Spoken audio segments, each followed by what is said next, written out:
नमस्कार, आप देख रहे हैं शुद्ध सियासत। मैं हूं आपके साथ आलोक द्विवेदी। उत्तर प्रदेश में कानपुर के पास ट्रेन ड्राइवर की सजगता से ट्रेन हादसा होते होते टल गया। प्रयागराज से भिवानी जा रही कालिंदी एक्सप्रेस यहां अनवरगंज कासगंज रूट पर पलटने से बच गई। उस वक्त कालिंदी एक्सप्रेस करीब 100 किलोमीटर प्रति घंटे की रफ्तार से चल रही थी। तभी ड्राइवर ने रेलवे ट्रैक पर कोई संदिग्ध चीज देखकर इमरजेंसी ब्रेक लगा दिए। इसके बावजूद ट्रेन एलपीजी सिलेंडर से टकरा गई, जो जोरदार आवाज के साथ दूर जाकर गिर गया। अगर ये फट जाता तो तबाही होती, उसका अंदाजा भी डरा देता है। ये रविवार रात 8:30 बजे की बात है। टक्कर के बाद ड्राइवर ने ट्रेन को रोक दिया और रेलवे प्रशासन को इसकी जानकारी दी। जब मौके पर पहुंचे अफसरों ने वहां पर जांच शुरू की तो ये साफ दिख रहा था कि ये कोई मामूली हादसा नहीं है, बल्कि एक वेल प्लान्ड साजिश है। घटना के बाद पुलिस कर्मियों ने आसपास के खेतों में सर्च ऑपरेशन चलाया तो वहां से एलपीजी सिलेंडर, पेट्रोल की बोतल, माचिस और बारूद जैसे पदार्थ के साथ एक झोले में कुछ और संदिग्ध चीजें बरामद हुई। इस घटना की गंभीरता को देखते हुए अब तक आरपीएफ, जीआरपी और रेलवे के सीनियर ऑफिसर्स के अलावा आईबी, एसटीएफ, एटीएस और एनआईए की टीम मौके पर पहुंच चुकी है। पुलिस ने इसकी जांच के लिए 6 टीमें बनाई हैं और 2 सीटर सहित कुछ संदिग्ध लोगों को हिरासत में लिया है। इसमें कुछ जमाती भी शामिल हैं। दरअसल हादसे वाली जगह के पास एक मजार है जहां पर देश भर से जमाती आते हैं। इस मामले में साजिश की आशंका इसलिए भी दिख रही है कि यूपी में ही बीते 23-24 दिनों में ट्रेन पलटाने की ऐसी ये तीसरी कोशिश है। इसलिए शुद्ध सियासत में सवाल पूछना जरूरी है कि कालिंदी एक्सप्रेस के साथ हुई घटना सिर्फ हादसा है या साजिश। क्या इस घटना का देश भर में हो रहे ट्रेन हादसों से कोई संबंध है? यूपी में बार बार ट्रेन डिरेल करने की साजिशों के पीछे कौन है?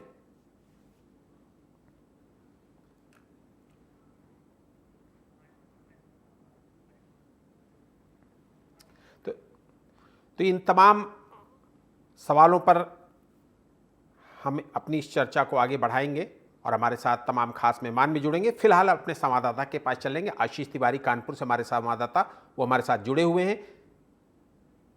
आशीष, आपको मेरी आवाज आ रही है? जी जी जी। फिलहाल अभी क्या चल रहा है वहां पर? जांच में कहां तक बात आगे पहुंची है आशीष? अभी जो ताजा जानकारी सामने आई है कि रेल जहां पर ये घटना हुई है वहां पर एक मिठाई का डब्बा भी पाया गया है और वो जो एड्रेस है, मिठाई के डब्बे में कुछ संदिग्ध चीजें पाई गई हैं। ओपन नहीं किया गया क्योंकि एनआईए की जांच अभी चल रही है। एनआईए भी अब इसमें सामने आ गई। एनआईए भी इस जांच में शामिल हो चुकी है। तो अभी लेकिन जो एड्रेस है, मिठाई के जो डब्बा मिला है वहां पे दुकान का एड्रेस है, वहां के सीसीटीवी फुटेज खंगाले जा रहे हैं। और साथ ही अब जो अभी तक जो 6 संदिग्ध है, 2 संदिग्ध जमातियों को भी अरेस्ट किया गया है। और मैं आलोक बता दूं आपको कि पिछले 2 हफ्ते में कानपुर में ही केवल 2 ये घटनाएं हो गई है। इससे पहले साबरमती एक्सप्रेस में ये घटना को अंजाम देने की कोशिश की गई थी। वहां पर एक बड़ा लोहे का टुकड़ा पटरी से पकड़ा गया था। जी, ठीक है आशीष, आप हमारे साथ बने रहिए। आशीष, आपके पास आऊंगा, आप हमारे साथ बने रहिए। हमारे साथ समाजवादी पार्टी प्रवक्ता यश भारती जी जुड़े हुए हैं। यश भारती जी, आपका बहुत बहुत स्वागत है इस चर्चा में शामिल होने के लिए। केंद्रीय मंत्री गिरिराज जी का बयान आपने सुन लिया होगा, फिर भी मैं आपको बता देता हूं। गिरिराज जी कहते हैं कि दूसरा गोधरा कांड करने की साजिश थी, ये संयोग नहीं प्रयोग है। और उन्होंने राहुल गांधी, अखिलेश जी, बहुत सारे नाम ले डाले। आपने सुना भी होगा उनका बयान। यश जी, देखिए, देश में कोई भी हादसा हो, देश की सुरक्षा को लेकर के कोई भी बात अगर आती है तो मुझे नहीं लगता देश का कोई भी जिम्मेदार नागरिक उसमें राजनीति तलाशेगा या उसमें किसी को दोषारोपण करने की बात करेगा। जिम्मेदारी सरकार को लेनी होगी। ठीक है, आज भारतीय जनता पार्टी सरकार में, कल हम होंगे तो जिम्मेदारी लेंगे, लेकिन मौजूदा सरकार जो है वो जिम्मेदारी लेने की जगह वो भागने का रास्ता तलाशती है। वो विपक्ष के ऊपर कोसने का काम करती है, विपक्ष के ऊपर बात डालने की कोशिश करती है। आज आप सत्ता में हैं, आप सरकार में, जिम्मेदारियां आपकी बढ़ती हैं, सत्ताधारी दल के आप लोग हैं, आपकी जिम्मेदारियां दुगनी बढ़ती हैं कि लोगों को विश्वास में रखें और अविश्वास की स्थिति ना बने। अगर सरकार के प्रति अविश्वास बने जाएगा तो बहुत सारी दिक्कतें हो जाएगी। देश की चुनी हुई सरकार पे जनता बहुत विश्वास करती है, सरकारें आती जाती हैं, लेकिन हमको ये जिम्मेदारी तय रखनी पड़ेगी कि हम जब इस पे बैठे तो उस जिम्मेदारी का निर्वहन करें। गिरिराज सिंह जी जी जी जी शब्द शेयर नहीं कर सकता आपके सम्मानित चैनल पे। वो केवल सुर्खियों में रहना चाहते हैं, ये उनका आखिरी पड़ाव है राजनीति का। जिस तरीके से भारतीय जनता पार्टी में रिटायरमेंट प्लान चल रहे हैं, उनका रिटायरमेंट है, तो वो सुर्खियों में रहने के लिए अनर्गल बयानबाजी कर रहे हैं। इससे ज्यादा मैं इस बात को कुछ नहीं करूंगा। देश की सुरक्षा अहम है। यहां जो ये बात आ रही है जमातियों को लेकर के, तो मैं केवल इतना कहूंगा कि पूर्व में भी कोविड काल के समय दिल्ली में जमातियों को दोषी ठहराया गया था कि देश के अंदर कोविड लाने में जमातियों का बहुत बड़ा योगदान है, और बाद में जांच में सब चीजें साफ हो गई थी कि उन जमातियों को कोई लेना देना है। तो ये शंका की नजर से अपने ही देशवासियों को देखना और अपने यहाँ देखना, जब ये आंतरिक व्यवस्था सरकार की है, तो जब बाहर से अगर कोई व्यक्ति हमारे यहाँ देश में आता है तो जांच ठीक ढंग से हो जानी चाहिए। दूसरी नाकामयाबी सबसे बड़ी सरकार की जो है, जब देश में कड़वी दवा पिलाने की बात आई थी कि हम कड़वी दवा पिला रहे हैं, भ्रष्टाचार खत्म हो जाएगा, अपराध खत्म हो जाएगा, देश से आतंकवाद खत्म हो जाएगा, तो लगातार ये आतंकवाद की घटनाएं या आतंकवाद का संदेह होना जैसी घटनाएं अगर हो रही हैं, तो पुराने फैसले नोटबंदी के लिए देश से माफी मांगनी चाहिए वर्तमान सरकार को, डबल इंजन ट्रिपल इंजन की सरकार। ठीक है यश जी, आप हमारे साथ बने रहिए। हमारे साथ उत्तर प्रदेश के पूर्व डीजीपी ए.के. जैन साहब भी जुड़ गए हैं। जैन साहब, आपका बहुत बहुत स्वागत है। जैन साहब, मामले की जांच एटीएस और आईबी और एनआईए की टीमें कर रही हैं, कुछ संदिग्धों की गिरफ्तारी भी की गई। आपने तो बहुत सारी ऐसी घटनाएं देखी होगी, ये कौन लोग हो सकते हैं और उनकी मंशा क्या हो सकती है? ये आप ट्रेन में जो डिरेल करने की कोशिश हुई है उसके बारे में पूछ रहे हैं? जी बिल्कुल। नहीं, देखिए, ये तो एक गेम प्लान बहुत समय से चल रहा है। जो रेलवे ट्रैक्स के किनारे अवैध बस्तियां बस्ती चली जा रही हैं, मैं इसमें रेलवे का भी कसूर मानता हूं। ये जो एनक्रोचमेंट्स हो रहे हैं दोनों तरफ, मैं देखता हूं रेलवे स्टेशनों पर कहीं पर मजार बन रही हैं, कहीं पर मंदिर बन रहे हैं, अनावश्यक जो बेधड़क लोगों का विदाउट चेकिंग आना जाना हो रहा है।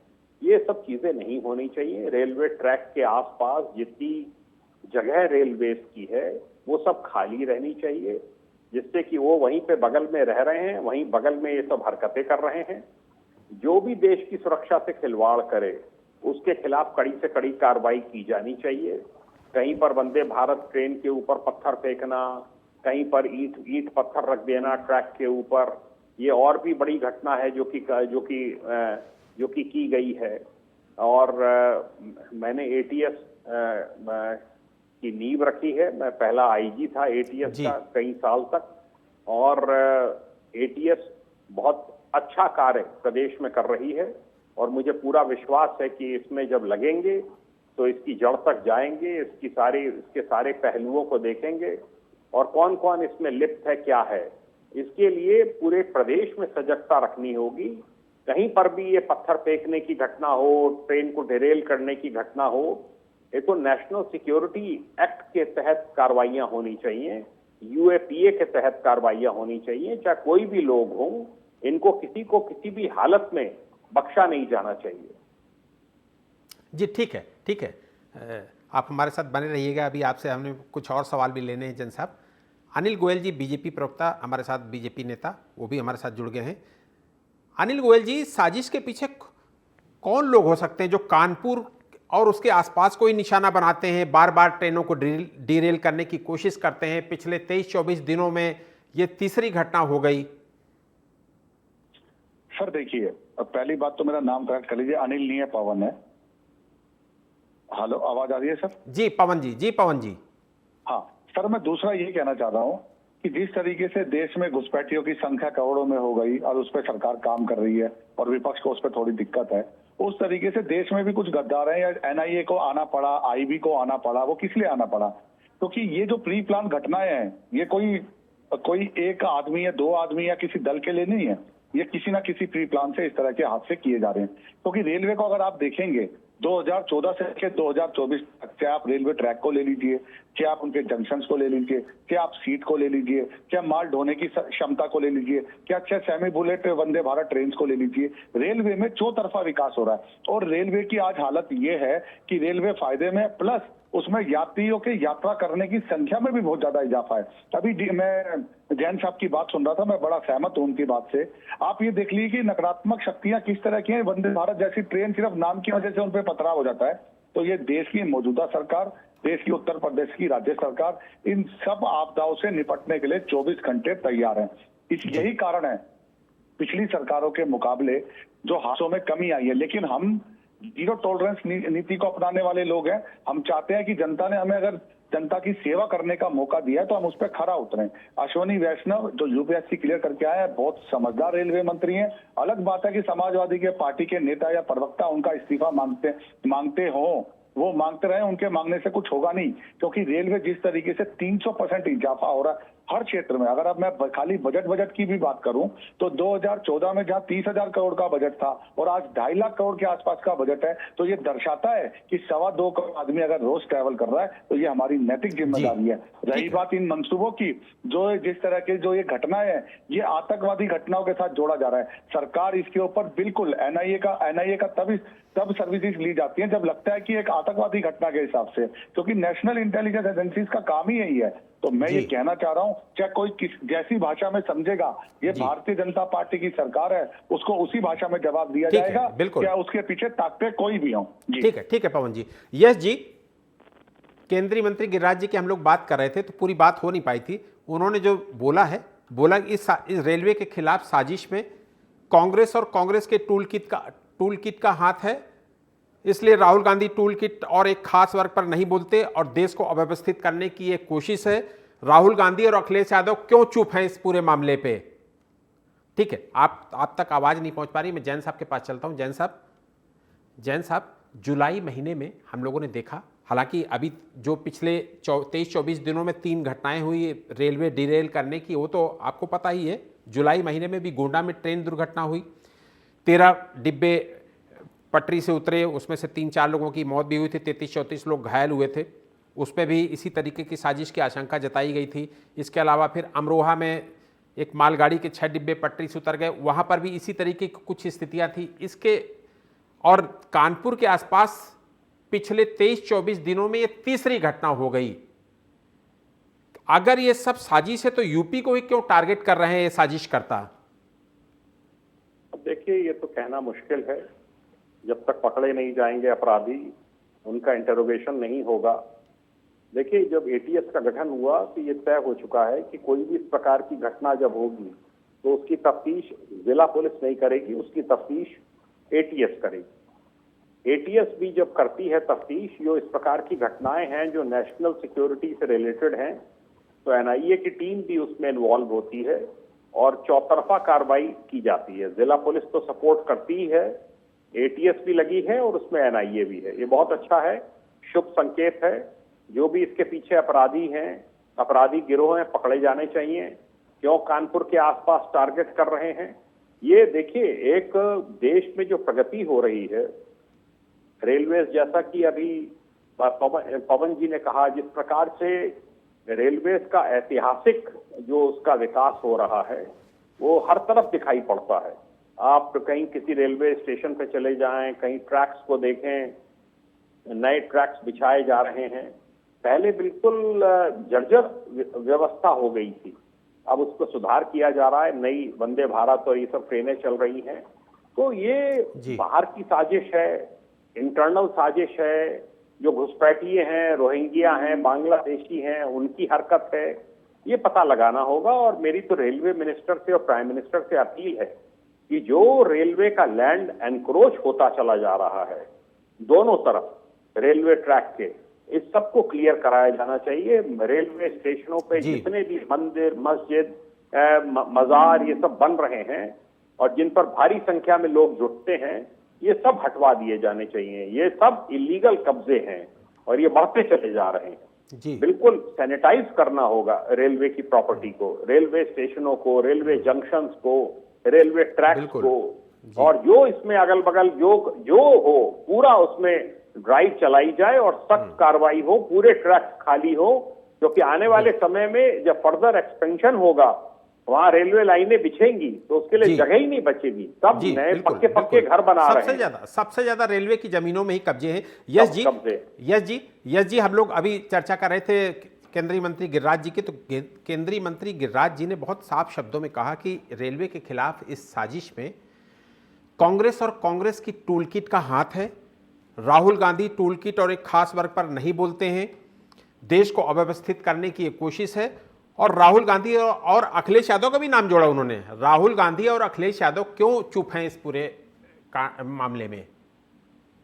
देखिए, मैं ये कोई पॉलिटिकल जी, मैं यश जी से सवाल कर रहा था सर। जैन साहब, हाँ, मैं समाजवादी पार्टी के प्रवक्ता हमारे साथ जुड़े हुए हैं, मैंने उनसे सवाल किया ये। यश जी।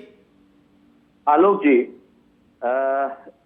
पूर्व डीजीपी जैन साहब ने बात रखी जी इंक्रोचमेंट को लेकर के, जी, और उन्होंने मंदिर और मस्जिद दोनों का नाम लिया।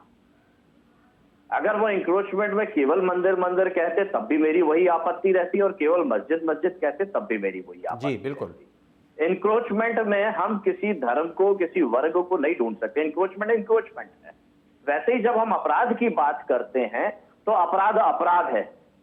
चाहे वो भारतीय जनता पार्टी की पूर्व सांसद जो आतंकवाद के आरोप में आज भी तारीखें कर रही हो, मालेगांव बम ब्लास्ट में अपराधी हो, वो करें, या कोई भी दल का व्यक्ति या कोई एक आम आदमी जो आतंकवाद की घटना करता है उसको भी सजा वैसे ही मिलनी चाहिए, उसके लिए भी वही बात उठनी चाहिए। हमारे राष्ट्रपति महात्मा गांधी जी का कोई अपमान करे उसके लिए भी वही बात उठे। लेकिन ये सिलेक्टिव पॉलिटिक्स जो भारतीय जनता पार्टी के लोगों ने करके रखी है, सॉफ्ट टारगेट बना लिया है अल्पसंख्यक वर्ग को कि उसको हम टारगेट करें और बाकी बहुसंख्यक जो है वो अपने आप हमारे पास आएगा। बहुसंख्यक की मूलभूत सुविधाएं जो है वो बात को कहीं किनारे पर रख दें। आप बताइए, जो ट्रेन डिरेल हो जाती, क्या इसमें अल्पसंख्यक वर्ग के मुसलमान लोग शामिल नहीं होते? क्या इसमें कुछ कांग्रेस के लोग नहीं होते? क्या इसमें क्या कोई समाजवादी पार्टी या भारतीय जनता पार्टी के लोग शामिल नहीं होते? ट्रेन में क्या ये सोच के बैठे हुए लोग होते कि हम तो कांग्रेस के हैं, भारतीय जनता पार्टी की ट्रेन में बैठ रहे हैं? ये जो संकोचित मानसिकता है, ये भारतीय जनता पार्टी देश में व्हाट्सएप यूनिवर्सिटी और झूठ फैलाने, जो अमित शाह जी ने एक बार उत्तर प्रदेश लखनऊ में अपने आईटी इन्फ्लुएंसर्स के लिए कहा था कि झूठ इतनी तेजी से हम फैलाते हैं और फैलता है उसका हमें लाभ भी मिलता है। ये झूठों की सरकार है। ठीक है, ये झूठ फैलाने में माहिर है। ये केवल धर्म के आधार पर। जहर भाई, आपके पास जिम्मेदारी है। आलोक जी, मेरी अंतिम बात, आपके पास जिम्मेदारी है सिक्योरिटी की।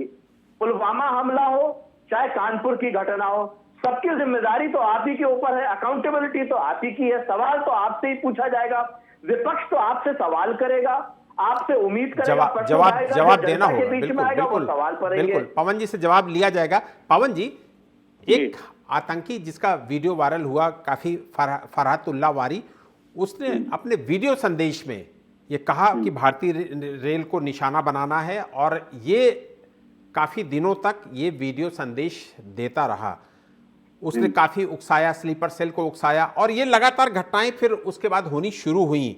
यानी कि आतंकी पहले हमें चैलेंज करते हैं, उसके बाद घटनाओं को अंजाम देते हैं। जी बिल्कुल ठीक कहा आपने। मैं आपकी बात से पूरी तरह सहमत हूं। तो मैं कुछ आंकड़े भी आपके सामने रखना चाह रहा हूं। सबसे ज्यादा देश के अंदर अगर आतंकवादी हमले होते थे वो कश्मीर में होते थे। 1993 से लेकर 2003 तक 74,000 मामले थे। 2003 से लेकर 2013 तक 37,000 आतंकवादी हमले थे। 2013 से लेकर 2023 तक 13,000 मामले थे। तो मैं ये कहना चाह रहा हूं कि जब से सेंट्रल गवर्नमेंट ये सरकार बदली है, इनकी सोच, इनकी दिशा, इनकी नीयत और इनकी काम करने की शैली भी बदली है। चाहे आप चाहे आप सड़क को ले लीजिए, चाहे स्कूल को ले लीजिए, चाहे कॉलेज को ले लीजिए, चाहे अस्पताल। अभी समाजवादी पार्टी के प्रवक्ता ने ना पुलवामा का नाम लिया था। पुलवामा अटैक के ऊपर इन्होंने सरकार पे सवाल नहीं उठाया। इन्होंने वो जो आर्मी के चीफ थे, जो मिलिट्री के चीफ थे, जो नेवी के चीफ थे, यहाँ तक कि पाकिस्तान की संसद ने भी कहा था कि हाँ, पुलवामा अटैक का बदला भारतीय आर्मी ने बड़े शानदार तरीके से और बड़े जानदार तरीके से लिया था। हमारी जिम्मेदारी बनती थी।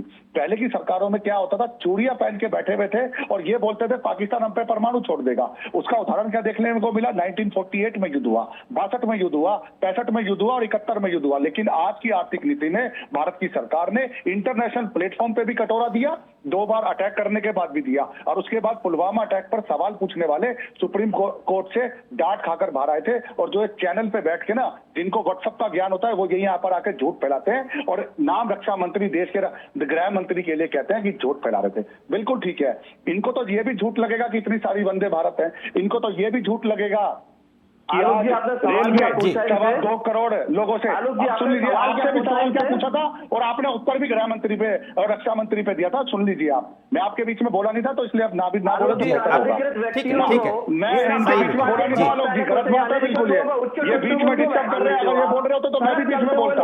ना बीच में बारी बारी से अपनी बात रखें, बारी बारी से अपनी बात रखें, जिससे कि मैं भारत का नागरिक हूँ, मैं भारत का नागरिक हूँ। आप कोई प्रधानमंत्री नहीं हो, मुझे आप बताइए कोई अखिलेश यादव नहीं हो। आपको डर लग रहा है डिबेट में, तो बारी बारी से पवन जी आप अपनी बात खत्म करिए, फिर यस जी से इसका जवाब ले अगर लीजिए। इनको डर लग रहा है तो इनसे, अगर इनसे नहीं हो पाएगा तो मुराद भदौरिया को भेज दीजिए। इनको डर लग रहा है तो इनसे बोलिए मुराद भदौरिया से भेज दीजिए। अगर इनको डर लग रहा है, उनको दिक्कत परेशानी हो रही है, ठीक है, ठीक है, जैन साहब के पास चलेंगे। जैन साहब इस घटना को लेकर जो शुरुआती दौर में जांच एजेंसियों को शक है, उसमें जमात को भी शामिल किया गया है, शक के दायरे में जमात को भी रखा गया है। क्या इसके अलावा अब इस घटना की आतंकी एंगल से भी जांच होगी? क्योंकि आपने इस तरीके के केसेस बहुत सारे देखे होंगे जैन साहब। क्यों नहीं होगी, होनी चाहिए जी। आतंकी एंगल से भी जांच होनी चाहिए। इसके पीछे टेररिस्ट भी हो सकते हैं, टेररिस्ट जो अपील कर रहे हैं, टेररिस्ट पीएफआई के लोग भी हो सकते हैं। कानपुर में पीएफआई का बहुत बड़ा एस्टेब्लिशमेंट रहा है, पीएफआई की बड़ी फॉलोइंग वहां पे रही है, पीएफआई को बैन किया है गवर्नमेंट ऑफ इंडिया ने, तो वो भी हो सकते हैं। इसमें कोई भी निकल सकता है, यही मैं कह रहा हूं कि तफ्तीश होनी चाहिए। इसमें जमात के लोग भी निकल सकते हैं, इसमें हिंदू पक्ष के लोग भी निकल सकते हैं। ये तो ओपन इन्वेस्टिगेशन है, जब पता चलेगा, पूरे वर्कआउट होगा, तब पता चलेगा कि आपराधिक तत्व हैं, ये टेररिस्ट क्राइम है, ये रेलवे की इकोनॉमी को हार्म पहुंचाने के लिए कर रहे हैं, इसमें फॉरेन एलिमेंट्स का हाथ है, ये तो सब पता चलेगा। ये तो इसमें गहन तफ्तीश होनी चाहिए और एनआईए भी इसमें लग गई है, वो ऑल इंडिया लेवल पर सक्षम है। एटीएस तो यूपी का ही देखती है, सबको मिलकर इसमें एक्शन लेना चाहिए और कोई भी अपराधी, जैसे मैंने कहा, वो बख्शे नहीं जाने चाहिए। जी बिल्कुल ठीक है। यस जी, जब भी इस तरीके की घटनाएं होती हैं, फिलहाल अभी तो हम चूंकि वक्त कम है इसलिए मैं सवाल संक्षिप्त कर देता हूं अपना, कि इस पूरे मामले में अभी फिलहाल जो निकल कर चीजें आ रही हैं वो एक खास वर्ग को केंद्रित कर रही, खास वर्ग की तरफ केंद्रित हो रही हैं। लेकिन जैसे ही नाम निकल कर आएंगे तो इस पर फिर जाति धर्म की राजनीति होना शुरू हो जाती है और फिर इन पुलिस एक्शन के बीच में सियासत घुस जाती है, जांच एजेंसियों के एक्शन में सियासत घुस जाती है।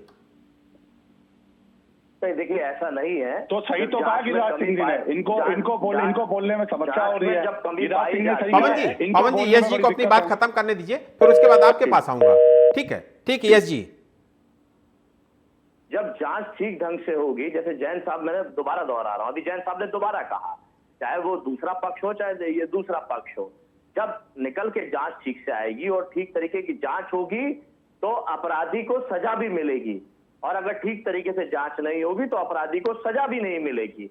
लेकिन ये पक्षपाती रवैया करके पहले से ही, जैसे कोविड काल में ये कहा गया कि दिल्ली में जमातियों ने कोविड फैलाया, लेकिन जब जांच हुई तो वो भी वैसे ही थे जैसे आम लोग और आए हैं विदेश से, तो उसी तरीके से यहाँ भी वही किया जा रहा है। तो ये जो पक्षपाती जांच अगर होगी तो सवाल उठेंगे, बात उठेगी, लेकिन अगर निष्पक्ष जांच होगी, हम वही बात कह रहे हैं कि सजा होनी चाहिए। जो भी देश की सुरक्षा से, आंतरिक सुरक्षा से खिलवाड़ करे उसको पकड़ा जाए, सजा दिलाई जाए और जांच ऐसी हो कि वो बचे नहीं किसी भी कीमत पे। मैं जवाब दूंगा सर। अभी आप समाजवादी पार्टी के प्रवक्ता को सुन रहे थे, बड़ा जाति धर्म की विशेष बात कर रहे थे।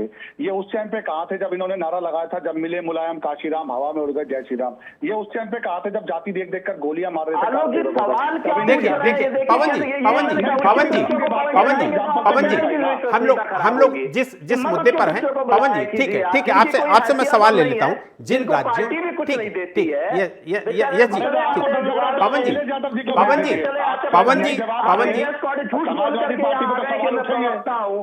ठीक है पवन जी जिन राज्यों हम लोगों ने देखा पवन जी पिछले पवन जी तो फिर मैं भारतीय जनता पार्टी का बहुत छोटा सा कार्यकर्ता हूं। झूठा नहीं हूं, मैं भारतीय जनता पार्टी का कार्यकर्ता हूं। कोई प्रधानमंत्री नहीं है, मैं भारतीय जनता पार्टी का कार्यकर्ता हूं और मेरी आईटीबीआर जो वैलिड है, और आप चाहो तो आप भी सदस्यता ग्रहण कर सकते हो। ठीक है। अरे पवन जी वक्त कम है इसलिए सदस्य बन के आया हूँ। यस जी ठीक पवन जी ग्रहण करा देंगे। आपका दम घुट रहा है तो आप भी आ जाइए, क्योंकि आपसे बोला तो जा नहीं रहा है। आपके बस की तो है नहीं जब आप सुनना, बार बार आप मेरे ऊपर चैलेंज कर रहे हो। आपको दिक्कत हो गई तो अनुराग भदौरिया जी को भेज दीजिए और अखिलेश यादव जी को भेज दीजिए। पवन जी आपको उत्तर नहीं दिया जा रहा तो मत बैठिए। ठीक है, वक्त कम है, चर्चा को यही विराम देना पड़ेगा। पवन गोयल जी और यश भारती, आप दोनों का शुक्रिया करूंगा, और जैन साहब भी हमारे साथ जुड़े थे, उनका भी शुक्रिया करूंगा। भारत में रेलवे से प्रतिदिन करोड़ों लोग सफर करते हैं और ये सब सरकार के भरोसे और रेलवे प्रशासन के इंतजामों के भरोसे होता है, लेकिन डिरेल करने की साजिश और रेल हादसे कहीं ना कहीं इस विश्वास को कमजोर करते हैं। इसलिए सरकार को रेलवे की सुरक्षा पर और ऐसे तत्वों की साजिशों से सख्ती से निपटना होगा और इनके खिलाफ कड़ा एक्शन लेना होगा, तभी यात्रियों का भरोसा भी लौटेगा और इन तत्वों के मंसूबे भी नाकाम होंगे। बहरहाल मुझे दीजिए इजाजत। देश और दुनिया की तमाम बड़ी खबरों के लिए आप देखते रहिए TV 27 न्यूज़। नमस्कार।